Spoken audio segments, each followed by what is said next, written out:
most companies are measuring by their success by the quarters. We're measuring it in decades.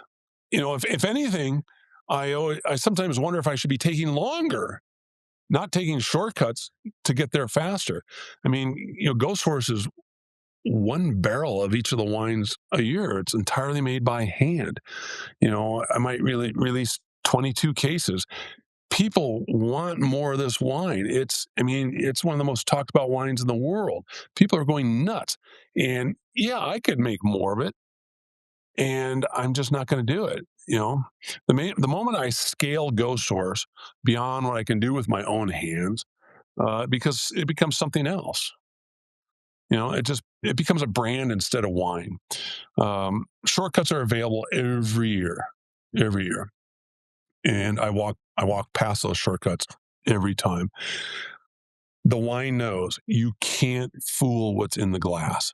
I mean, you can fool the label, you can fool marketing, you can fool price point, but you can't fool what's in the glass. I mean, 43 years of this has really taught me um, the wine always tells the truth.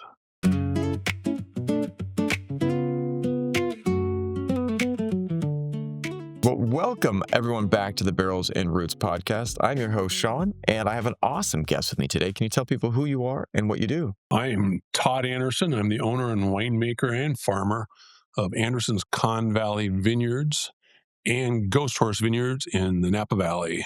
44 years of doing it in Napa, 54 years overall. That's awesome. Hey, first of all, too, I'm going to ask you a bunch of other stuff, but I saw you having what are you drinking today? What is your go-to glass for today? Well, today I'm drinking a Cheval Blanc style wine that we make. It's Anderson's Conn Valley Vineyards Gustav Cab Franc. This vintage is actually 87% Cab Franc and 13% Merlot, Oh, 2015. And in 2001, I hired the first guy to work under me because I ended up on the road a lot and a lot of educational stuff and dinners. And he made wine at Cheval Blanc. So when he came on board, I said, I'm going to make a Cheval Blanc style wine in honor of you coming on board. And we started that in 2001. And pretty much everything that I do in the early days got verified by Robert Parker. And when he liked stuff, we thought, well, we might as well keep making that. He likes it. So, but it was more important for the people to like it that came by to visit. that's awesome. Well, you talked about doing this for some time. How did you get started in the industry? What was it that pulled you down this path? My father, um, I was born in 57. In 55, he was in the Air Force. And he went to some general's house for dinner one night, has first taste of Burgundy and Bordeaux, and went nuts his whole life. He was from the Upper Peninsula of Michigan. My mom was from Chicago. So when he got out of the Air Force in 62, we moved to the Upper Peninsula of Michigan. And he had a little Mooney airplane. And he would fly to Zacky's in New York or Pearson's Wine Annex in Washington, D.C., and load up his little Mooney plane and bring it back to the UP because it was even hard to get jug wine there back in those days. But I grew up drinking first through fifth growth, all the great Grand Cru Burgundies. And later in life, he thought it'd be fun to have a vineyard. I was in geology doing oil and gas exploration and geophysics. And I eventually ended up in the corporate world behind a desk, and I don't play well with others indoors. So we started talking about this idea of a vineyard. And we said, well, let's go to Napa and start a vineyard. We'll just sell grapes to the old timers. And that's how we got started. That's wild, man. It's so interesting too. But as people move into this industry, what's the biggest mistake people make when they try to make great wine? Oh, probably letting somebody else farm their vineyard. Mm, There's always the old argument, what's more important, the vineyard or the winery? And grape growers will argue well, the grapes are more important, the vineyard's more important because without my grapes, you can't make great wine. And the winery will argue, yeah, but without us making the wine, your grapes are worth nothing. One actually has to come before the other, and I think they're kind of equally important. But I think the biggest mistake, particularly these days, is people come in here and they hire vineyard management companies, and these guys they're vineyard management companies. They're not vineyard farming companies.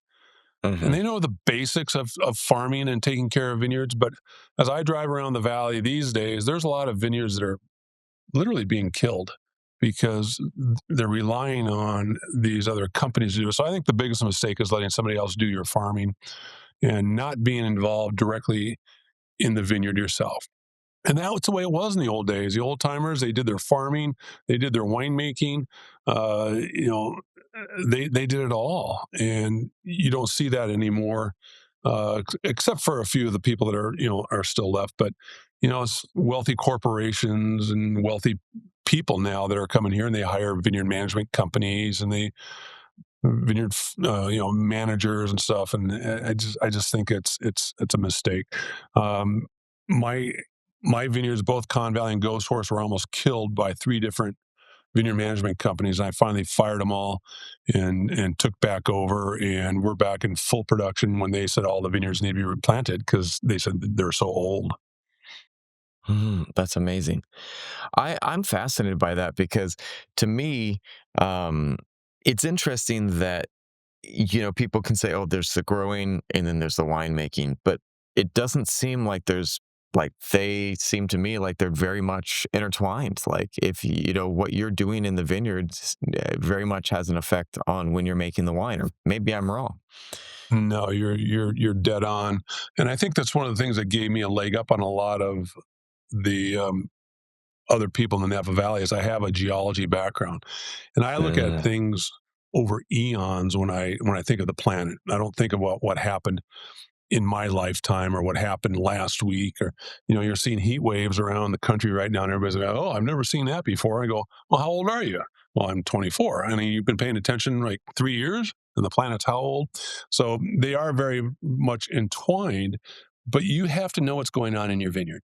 That's why I do all mhm. my own farming. I do all the track, and when I say it, I'm not hiring people to do it. I drive the tractor. I was out in the ghost we're in the Ghost Horse Vineyard here right now, and I was out there all. That's why I have my little hoodie on, because with this head, you need to keep from getting sunburn. Um, but I'm out there. I know every vine, and when I drive a Yeah. tractor, I'm looking at everything, and you get a feel for what's going on in your vineyard. And a vineyard management company is not going to do that. You have to, and it starts with the soil before you even start planting. You have to know what kind of soil you have, so you know what kind of rootstock you're going to plant, what kind of clones of varietals you're going to plant, row direction. You're going to go north, south, east, west.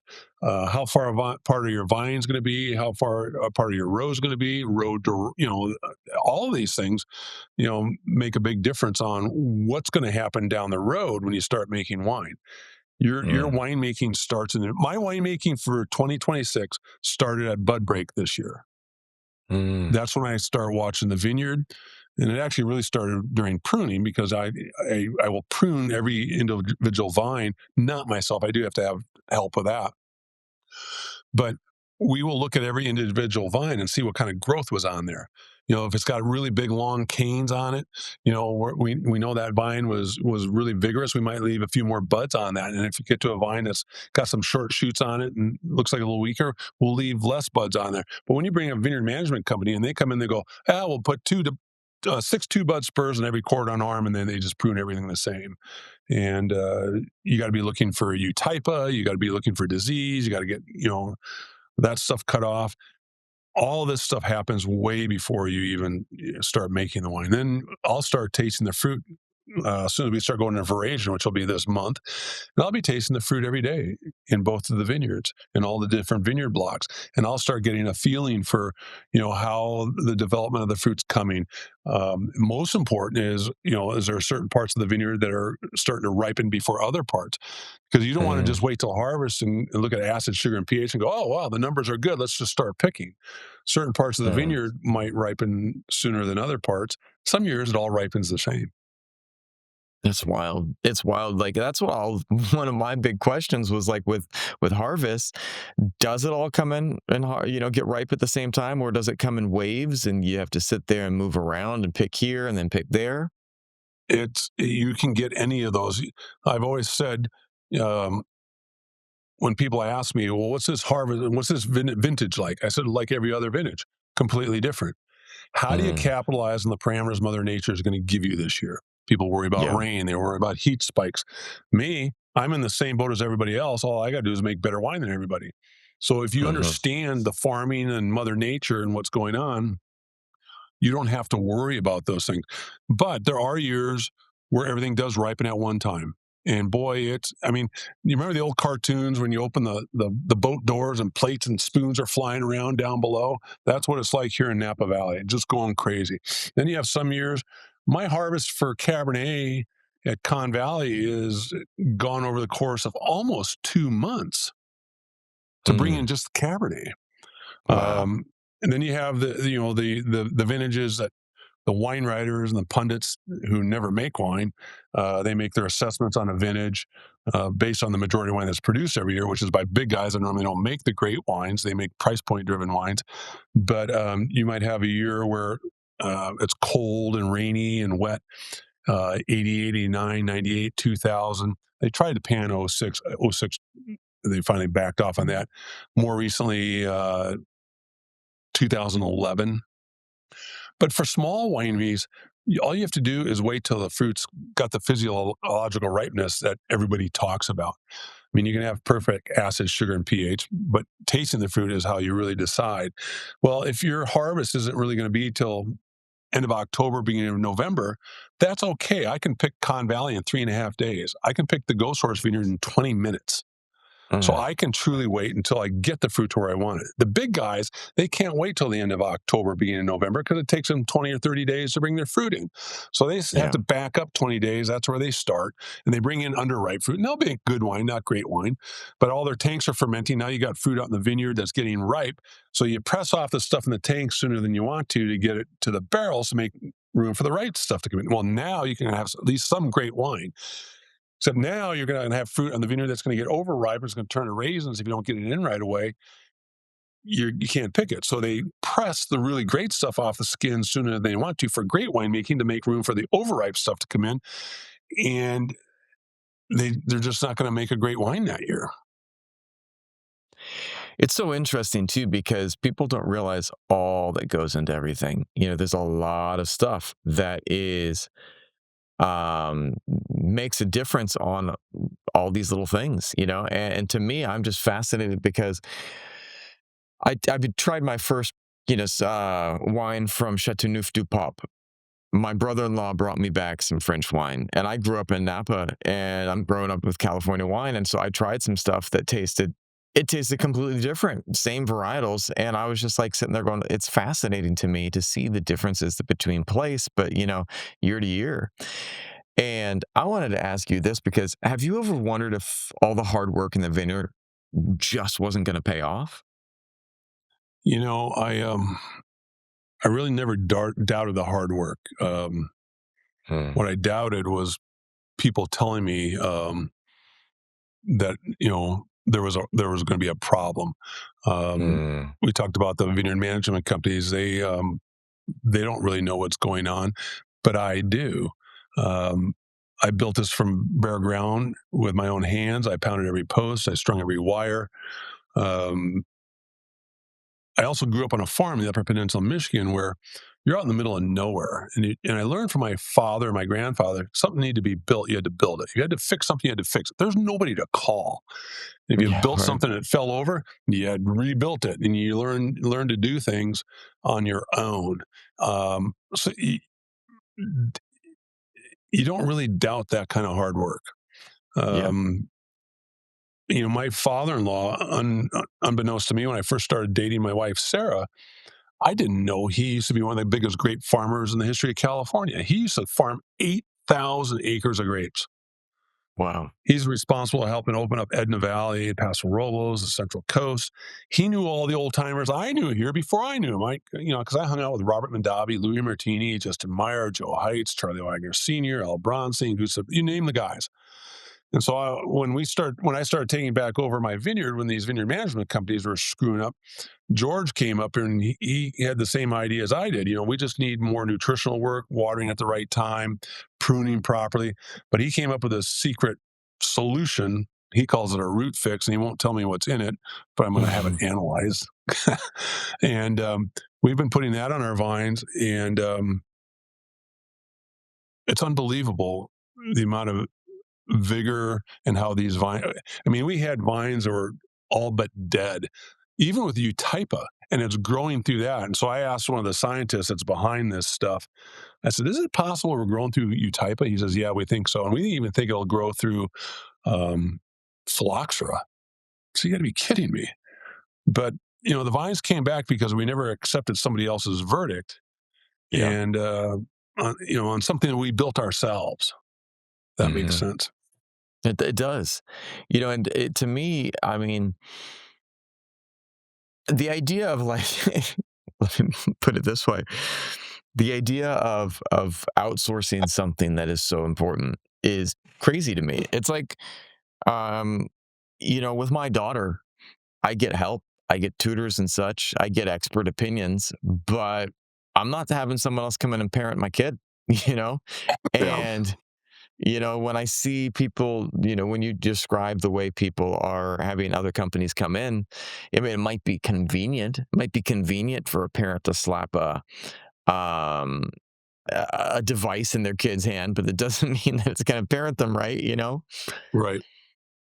I wanted to ask this question, Well, though. there, Go there, ahead, there go. is one thing that does keep me up at night.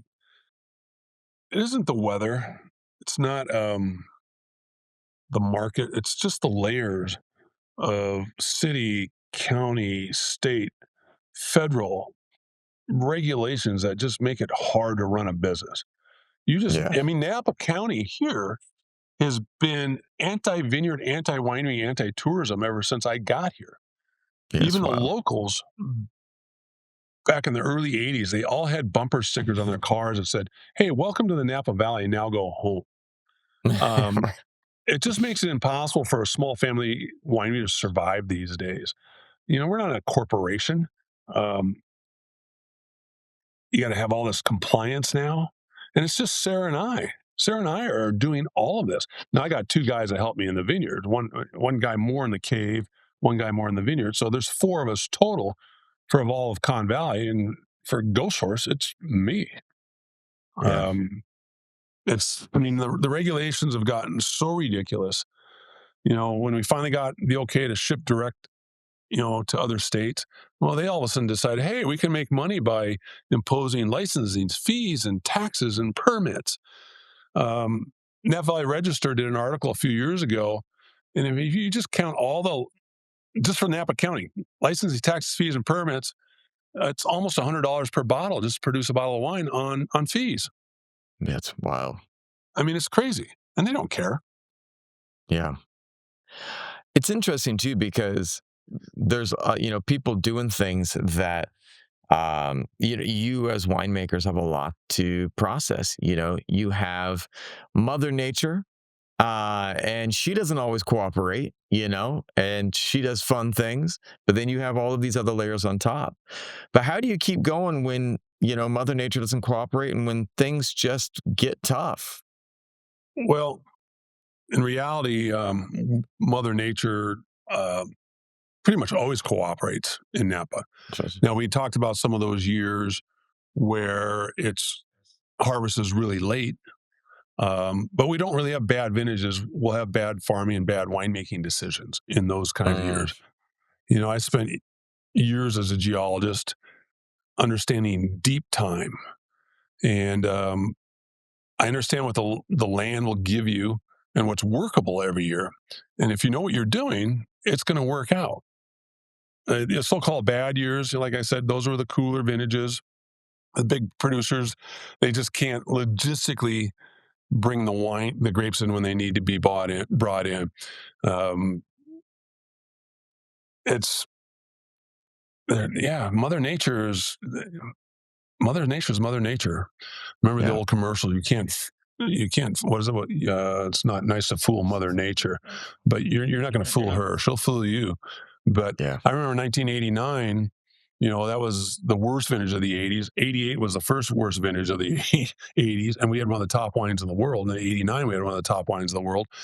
Um, and I remember, people just started picking because there was so much rain coming in 89. Everybody just said, well, let's just bring the fruit in. It's better than nothing. And I Mm, said, no, we're going to leave the fruit out. And my dad even questioned me. He says, well, how long are you going to wait? I said, till the fruit's ready. And I tell mhm. people, like, look, if you're going to pick early because of what Mother Nature's doing, you're giving up your opportunity to make a great wine. If you leave Mm, that fruit out there and get it to where you want to, you can make a great wine that year. And everybody says, "Yeah, but what if you don't get there?" Well, I can still pick the fruit, make a mediocre wine like everybody that picked early. mhm. So you give up your opportunity to make a great wine by making those kinds of bad decisions. In the end, like I said, I'm in the same boat as everybody else. We got a really rough year and rain, and '89 there was a lot of mold in vineyards.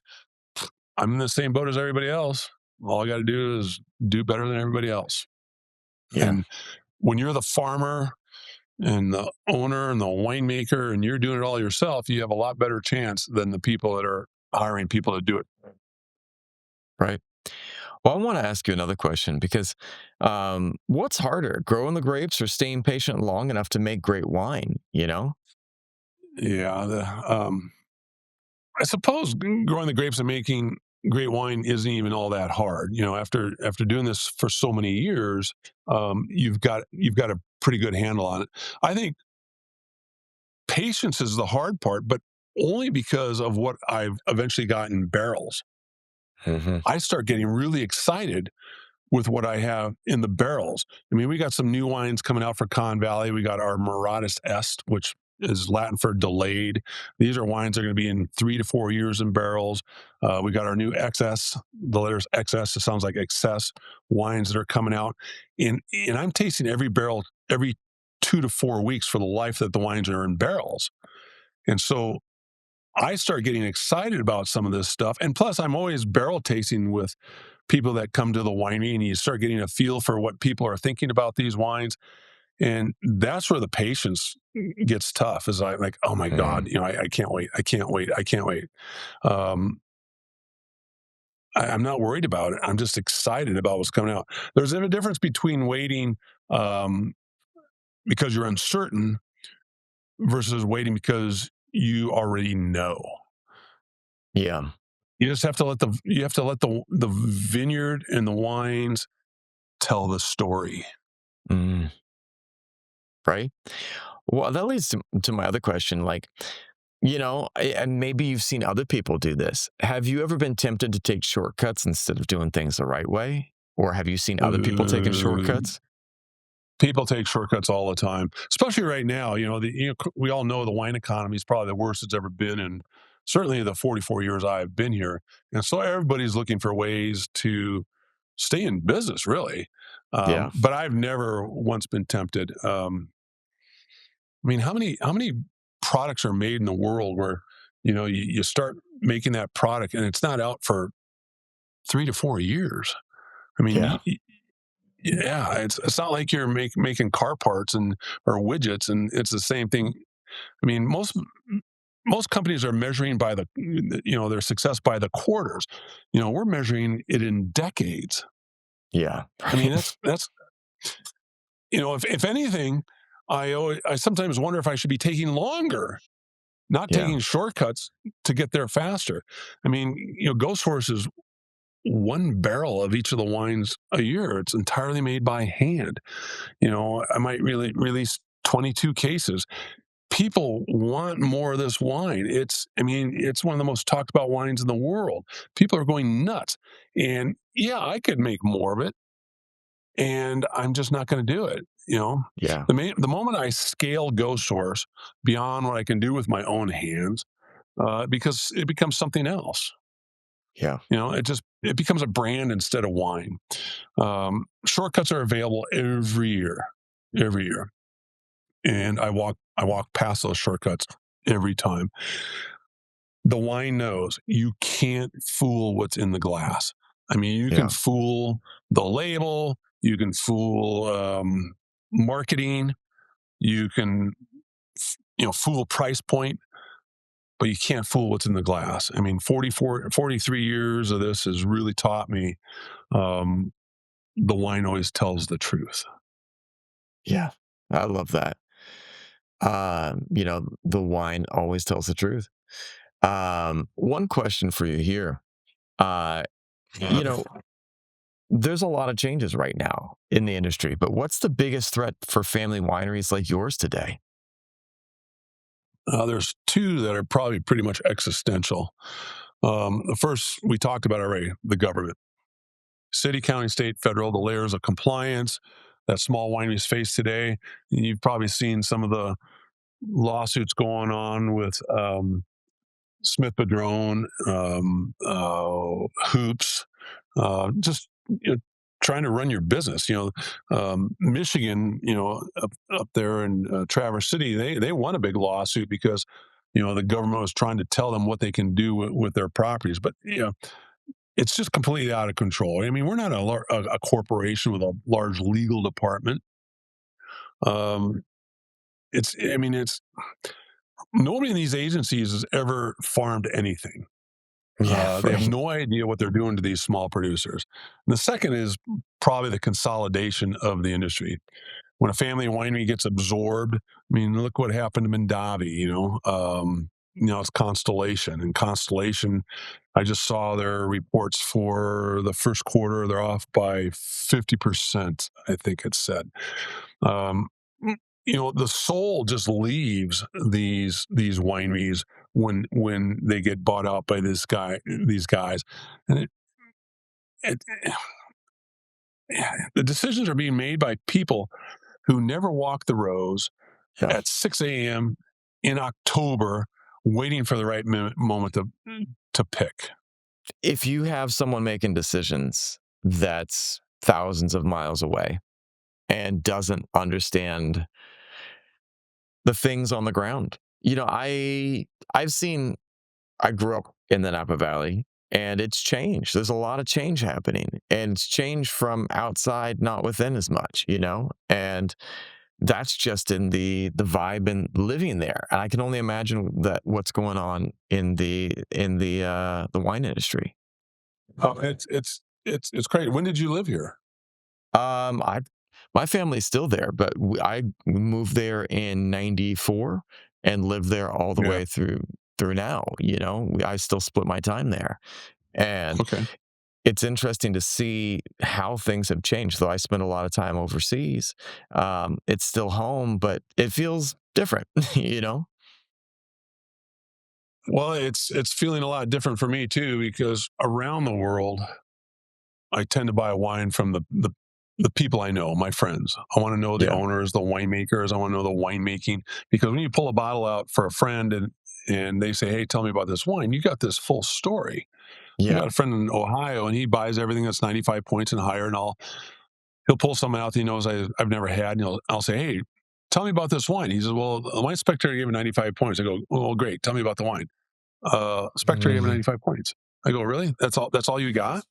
Yeah. And with all the old timers disappearing and selling, it's getting harder and harder for me to find places I want to buy wine from. I was at a restaurant down in Pasadena a number of years ago when I was dating Sarah, and I saw this old 73 Andrus Reserve on there, and Gary Andrus was one of my best friends.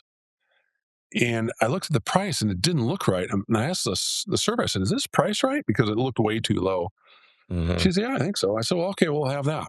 Well, 20 minutes goes by and there's no wine. And all of a sudden, the owner, who I knew from years ago because I used to do a lot of winemaker dinners, he goes, "I knew you were here." I go, "How would you know I was here?" He says, "Because that wine has been on that list for years. And when my server said somebody ordered it, he says, there's only one guy that would know what that wine is, Todd Anderson." And he came up and he goes, "I knew you were here." That's But awesome.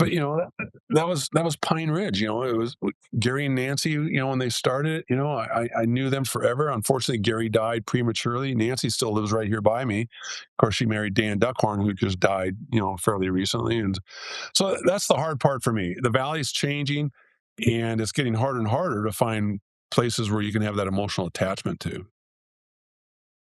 How do you think the industry comes back from this? Is it other regions that kind of take the mantle from Napa as Napa goes a different direction? What do you see happening? Well, I've always been fascinated by the southeast corner of Washington State, Walla Walla, Yakima, the Red Hills. Years ago, when they were getting going up there, I said, "Hey, you guys got some ability to make some of the greatest wines of the world here." And I remember a number of years ago, I was up there with a friend, and we were staying up there for a few days in Seattle. I said, "I'm going to go to the grocery store. I'm going to buy a case of mixed wines." and everything's going to be under $30 a bottle, and you're going to love them all. And son of a Yeah. gun, if he didn't go nuts over them all. Now they know they're making some great wines up there. And unfortunately, I have prod them getting, hey, you need to raise your prices. God bless America.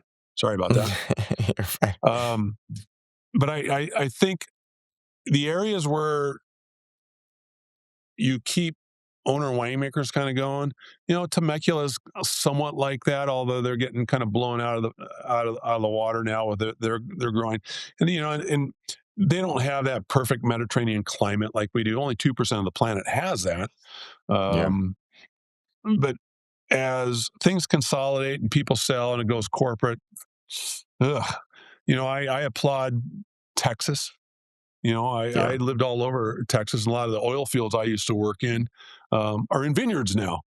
And I've often thought I should go there and help them, and really, you know, help them out with what's going. I was just over in Japan. I had huge Ghost Horse events going over there. I was over there for 2 weeks. I ended up down in Nagano consulting for some guys that are starting a vineyard winery up in the what they call the Japanese Alps. That's fantastic. But I also Yeah. went to one winery and the wines were horrible. And I Yeah. and I started quizzing them about what's going on. I said, "Well, you need to do this, you need to do that," and because they can make some way better wines than what they're doing. So I think Yeah. in Napa, what's going on though are people like my son. He's got his own brand now. He can't afford land in Napa. He can't afford to own vineyards. But these young kids are finding their own fruit source, and they're doing the work. They're making their own wine. There's no consultants, and these are the new young kids to follow in Napa. Hmm. And Michael, he's got a brand called MTGA, and the kid's on fire. And that's what you want to or follow. You want to follow Screaming Eagle with Stan Kroenke, who doesn't even want to see you. He's more interested in just having a winery for the fun of it. And I can talk about them because Gene Phillips I know, and Heidi Barrett made the wines. Our kids grew up together, and those were some pretty good wines back then. But they lost their soul. Mm. It's interesting too because one of the things that as people are as things are changing, what do you hope people feel when they keep coming back to one of your bottles? Oh, geez. Passion, nostalgia, um, a sense of being part of something. When somebody opens a bottle of my wine, I want them to feel that a real person farmed that fruit. I want Yeah. them to feel that a real person made that wine, that somewhere in Conn Valley, someone was thinking about the moment that that bottle would eventually be opened, um, and cared deeply about what would be inside it. My dad, like I say, he started buying first gross back, in '55. Mm. Um, Back then, it was $88 a case for first growth. I've Oh, got a wow. Wall Street Journal article on my wall with a airmail letter from plain old Pearson's in Washington, D.C. to my dad. Notes of his in the margin, what he was going to be buying for the 62 and 64 futures. And that was in '65 when the paper, and that's how long they used to hang on to that stuff. But, he was a dentist, in a small town of the Upper Peninsula, of Michigan. And he'd fly that Mooney airplane back and forth and bring, wines back. He gave me bottles over the years. A few months ago, we drank our last bottle. Sarah and I drank our last bottle, 1945 Pichon Lalande. He gave me that bottle in the early '80s. He usually gave me wine for my birthday and Christmas. Sarah and I just drank that on our own, the two of us. You know, 1945. I mean, Hmm. that's just crazy. I mean, if you think about what that bottle carried, Right. and you know the history, and think about everything it did to survive to get to our table. Right. That's what I want people to feel when they open one of ours. Not just it's just a wine, but it's a life. It's a person who cared. Because someday they're going to open, like say, a 21 Ghost Horse Fantôme, and feel the way that I did about that 1945 Pichon Lalande. Mm. I think that one of the things I get a lot of international wine here, in where I spent my time in Vietnam, but I had a Napa cab that I brought back with me from St. Helena and on my last trip, and I opened it the other day, and it was wild because I could smell home. I could smell home, and I knew the people who made that wine. And those are the things that are just like I don't think people can understand. Like when you open a bottle, there is life in there. There is substance in there. There is Oh, this thing, this life force that has gone from the field, from the farmers, from all the people, all the things into that bottle. yeah. One of the things I miss in Napa in the early days when we'd pick grapes, the grapes were picked in 5-ton gondolas, Yeah. and they had drain plugs on them so you could rinse them out.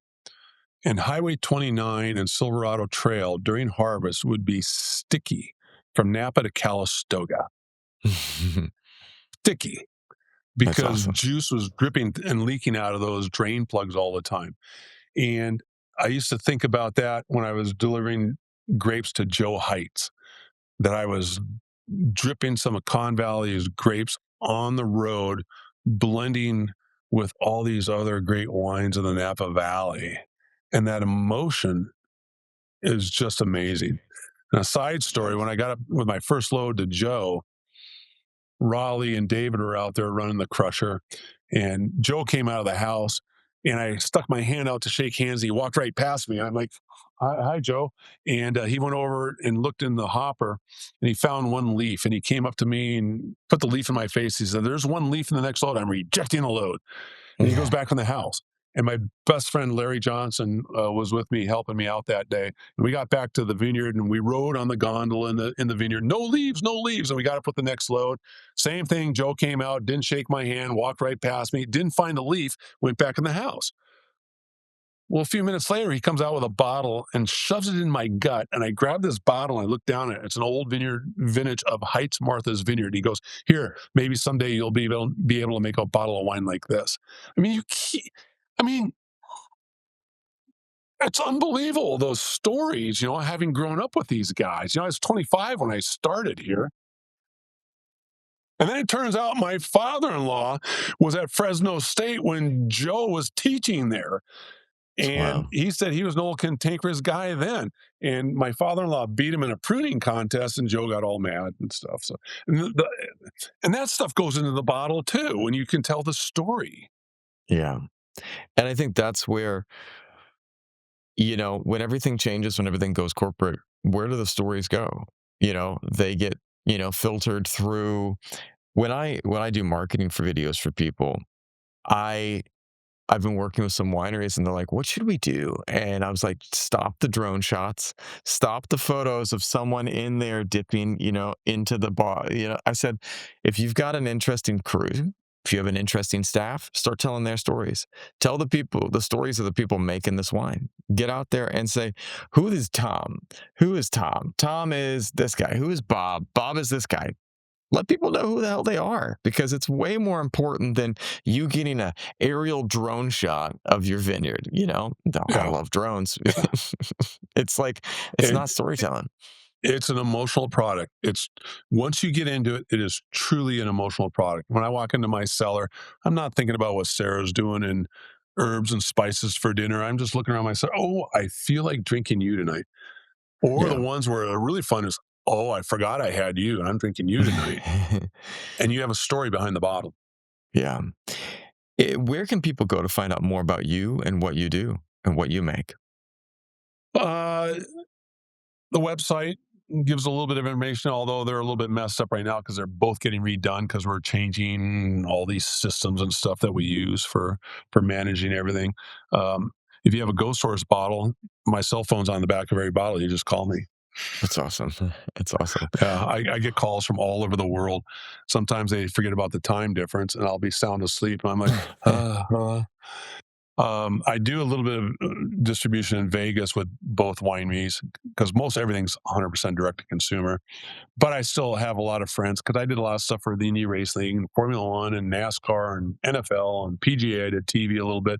So you get high profile people that want to bend your ear and find out more about what I do. But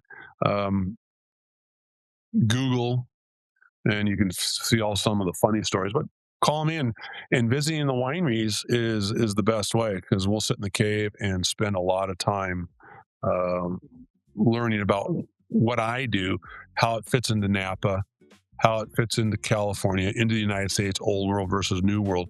Because I not only knew a lot of the old timers here, but I knew some of the old timers in Europe, like in Burgundy, Henri Jaé. I got to know Henri Jaé.